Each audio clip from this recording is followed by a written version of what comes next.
Y'all can tune out now. Ginny, see, I've got a catch. Ginny had a secret. She loved you best. Yes, she did. It was me. No, she had a secret. When her brother Bill got sick, and the hospital in Bowling Green, he had driven himself, Bill, Lisa's dad, their brother, their baby brother, and most of us, our uncle. Unbeknownst to Ginny or anybody else, he put Ginny down when he drove himself to the hospital. He put Ginny down as his emergency contact.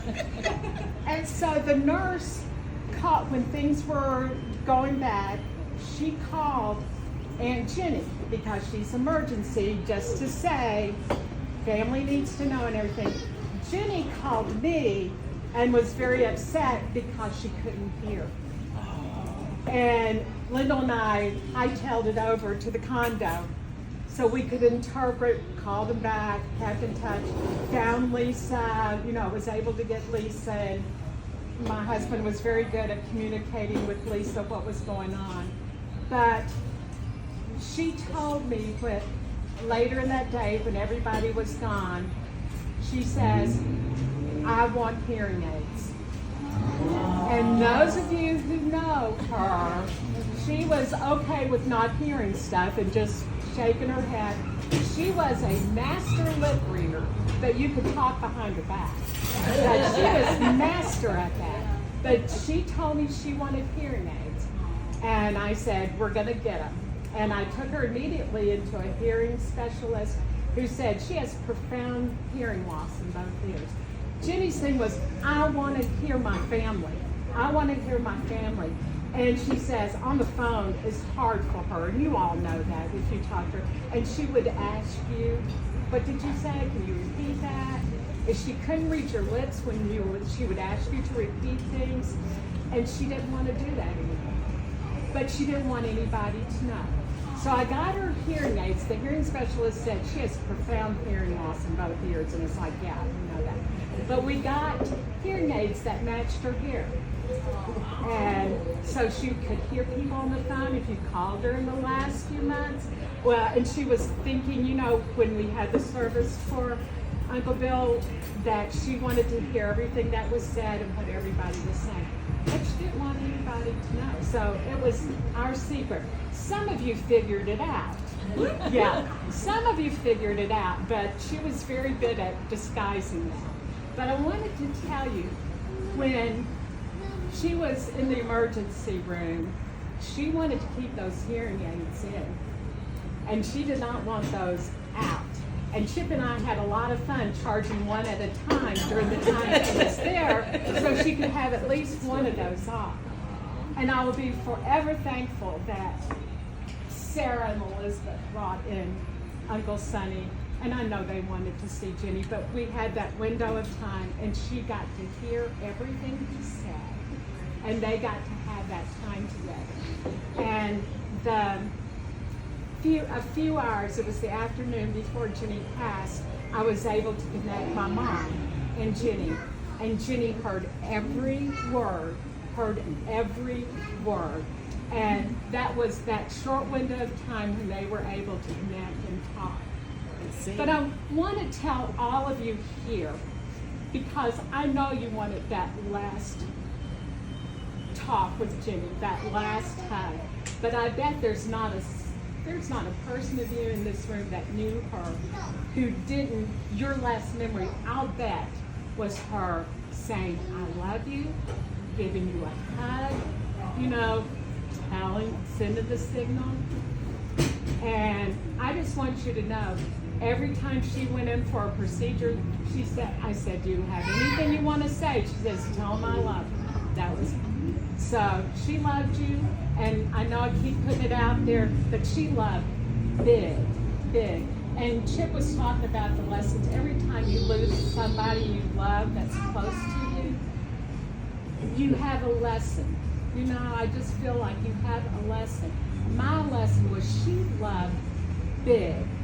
And if I get anything from my years of knowing her and your years of knowing her, remember to hug people more deeply, love them more deeply, tell them you love them, because that's how she parted with every person she talked to. She let you know she loved you.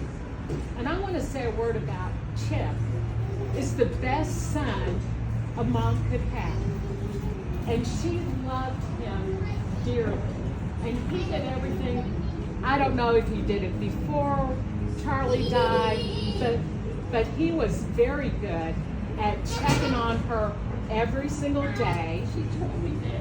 Yeah, for 16 years, and I don't know if you did that before, but he was always looking out after her, always there for her. She could always depend on him, and that was amazing how he loved her and took care of her, and how much she loved him. When she had made, and another thing about the hearing aids, she knew everything that was going on. She heard everything, and doctors and nurses, everybody was in there, in and out 24/7. And she wanted to hear it. She wanted to hear what they were saying. And I was so thankful at the end when the cardiologist spoke to us and was telling us about the prognosis, because I think every doctor and nurse there fell in love with her. How could you not? And they were doing everything to save her life, to find a way. What I think a lot of us didn't recognize was that with the TAVR surgery, it had an expiration date. And we didn't want to think that. That TAVR saved her life and extended her life. But you know, with Chip, Wendell, and me, it's just like we just thought she'd go on and on. And they were investigating putting a cow heart inside the pig heart. Her doctor, who did her surgery 6 years before, came in and was very good to talk with her and gave us a little bit of hope that maybe we could do that. There were some tests she was going to have done, and he thought he could do that. He gave a little bit of hope, but he had done over 500 TAVRs. It's new. My dad wanted a TAVR, and he was too weak. He couldn't take it. So that TAVR was our hope, and they were doing the test on her, but it was a constant, lots of cardiologists. She had one doctor who, her name was Dr. Isaacs, her name was Abby. She wanted us to call her Abby. And I told her, I think you sleep in the closet, because she was there at 6 o'clock in the morning, she was there at 6 o'clock at night, she was there at midnight, and it's just like, Abby, do you ever sleep? But she loved Ginny. You got to understand, those people were trying to save her and trying to find every single way. And when they finally moved her out of the emergency room at UK, which is unbelievable if you've ever been in the emergency room, I thought it was a Friday thing. It's not. They said it's 24/7. So when they moved her from the emergency room up to the 6th floor, I told her, you know, you're on the 6th floor. You all saw her on the 6th floor. Well, the next day they moved her up to the 8th floor, where the cardiologist wing was and where all the cardiologist offices were on that wing. And I said, okay, they're moving you up to the 8th floor. We're not going any higher. It's not time. And what you know, the next day they came in and said, we're moving her up to ICU, which is on the top floor. And I told her, there's no other place to go. You're not going anywhere else. Yeah, well, wasn't it a penthouse suite? It was grand. It She was. loved it. Much better than out in the hall, the emergency room, where they were doing ultrasounds on her heart in the hall with. Yeah, they're overrun at the ER. I Yeah. had no idea. Yeah, she was treated out in the hallway. But once they moved us over, those people acted like Ginny was their whole life. They were going to take care of her. I kept thinking, there are no other patients up here on this floor. They're just tons of. But she attracted those people, and she had one procedure they were doing to her that is I won't say anything more than it, but a very painful procedure. They tried 4 times, and I was standing there holding her hand, and I could tell she was in a lot of pain. But she was trying to tell each team how to do the procedure, which was precious. And when the first team was, we're sorry, we can't do it, we're going to have to get somebody else, Ginny would say, come here and let me hug you, and she'd hug them and thank them. And I'm thinking, I don't think I would ever do, I would think I would do something like that, but only Ginny could do something like that. So that was just amazing that she had that fortitude and strength. But she never lost who she was. And so, like I said, love big, hug them a little, the people you love, hug them a little bit harder, tell them you love them a little bit more. Because that's what she's taught me. Okay? I will say something about this perfect son business, though. If you had a face like this, and I mean the one on the far left, looking at you, you'd call her Tay too. That's the same face that actually made something party all in this hugger event. Because they had a no hug policy. We're like, what do you mean no hug policy? Because they're being doctorly or whatever, you know. Yeah. But they eventually did. You know, and it was all because of that. And let me say another thing. When she made the decision that she didn't need all the artificial stuff they were doing to her and everything, and Chip was very good at making sure that she didn't suffer anymore. We were around her, the three of us. Linda was rubbing her feet, and just a couple of hours before she passed, she said to me, she said, Susan, do you think men realize how good it is to have your feet rubbed? And I said, I know that, because I've been with him 50 years. But just a lesson to all you men out there. Women love their feet rubbed. But every message that you all sent me, I let her know. She knew, she heard, she had those hearing aids in at the very end. She didn't want them to go away.